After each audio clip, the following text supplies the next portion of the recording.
And now we welcome on a very smart man. We're talking about a guy that has JH at EDU in his email, so you know the guy's brilliant. Cincinnati Bengals fan, picking for them at 28. Alex, welcome to the show. How are you doing? I'm doing swell, Walter. How are you doing, sir? I'm doing wonderful now that we have you here. Everybody knows I'm a closet Bengals fan basically on this show, so I'm very excited to hear what you're doing here. So without further ado, Alex, take her away. All right. With the 29th pick and the loss of down mock draft, the Cincinnati Bengals select Myles Murphy, defensive end from Clemson. You did it. You went Myles Murphy. You've been talking to me about it for days that if it made sense, you were going to try to add to pass rush. Why was that your top priority going into this? Because Bengals really aren't a good spot. Best player available feels likely. Feels likely, and when I'm looking at the board here, that felt like the best player available. It seemed like he slipped down. I could see him going even, closer to like the 10 to the 15 pick range. So for me, I couldn't have let that value slide any farther. Because I know somebody like Pittsburgh at the top end of the second round, somebody like that is definitely going to grab him. And that feels like a Pittsburgh Steeler pick, doesn't it? It feels like it, and then he'll turn into a Hall of Famer, just like anybody the Ravens draft in the first round too. Well, that's okay. Right before you got to your pick, DeJuan Jones went. David's not here with this for this pick. He thought that felt like a lock to you there. If he was not there, or if he was available, was DeJuan Jones someone you were considering, or is he not really part of what you think makes too much sense for this Bengals team? Right. I think I think Myles Murphy is just above and away in terms of tiers. I just think he's a higher ranked player. Okay. So when I'm looking at this from like a zoomed out view, I see a lot of Bengals fans. We want a running back. Oh, we want tight end. We want this position, that. No. Okay. At this point, the Bengals are so fortunate enough. I remember this vividly too.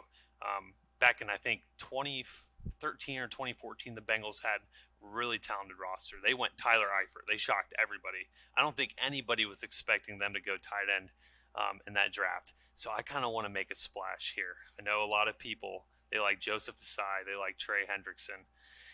Some even like Zach Carter in the middle. I believe 3 technique is what he plays as far as a pass rusher. But I just think in the loaded AFC, I mean, you're talking about Patrick Mahomes, Josh Allen, Aaron Rodgers may be coming over. It just seems like this is the worst time for the Bengals to be good.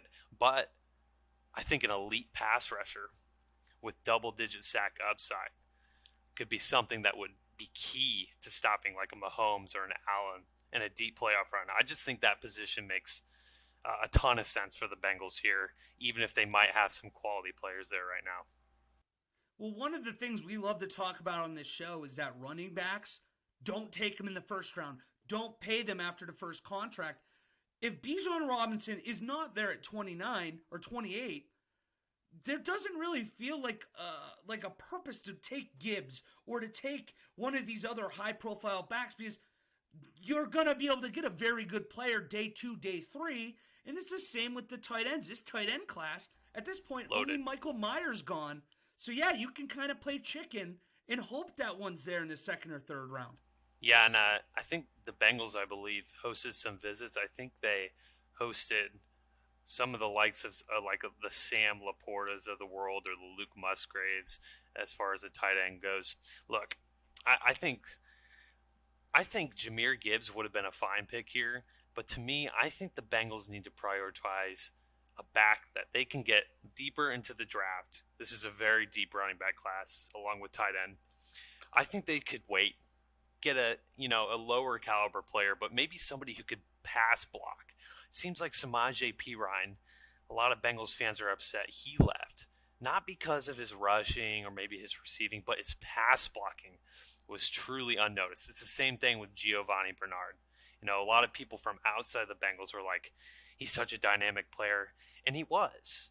But I think nitty gritty, he was an excellent pass blocker for Andy Dalton in the backfield. And I just think Jahmyr Gibbs, you know, he has a very elite skill set, very quick, very good. Same with Dalton Kincaid, excellent pass catcher. I know you were high on him. You thought about it. I won't lie to you. I did think about going Dalton here.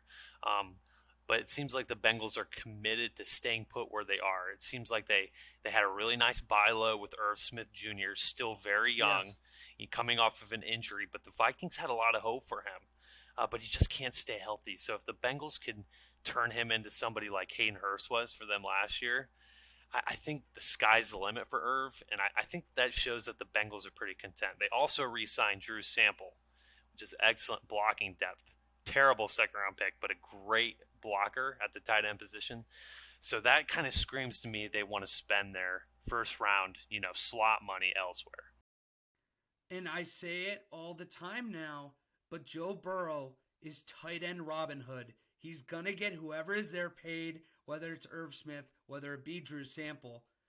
But Alex, we want to thank you so much for coming on. You've been one of our biggest supporters since day one. We can't thank you enough. Alex Pessell, Pest City, bitch. He's the man. Thank you so much. Appreciate you coming on. Thanks for having me, Wally. I'm proud to represent Houday Nation. Hey, Skyline Chili, new sponsor of the Cincinnati Bengals. This has been coming for years and years. Fans have begged for this. We do not stand for Gold Star Chili.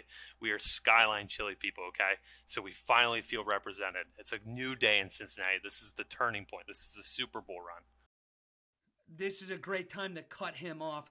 We're going to pick number 29. Let's throw it over there now.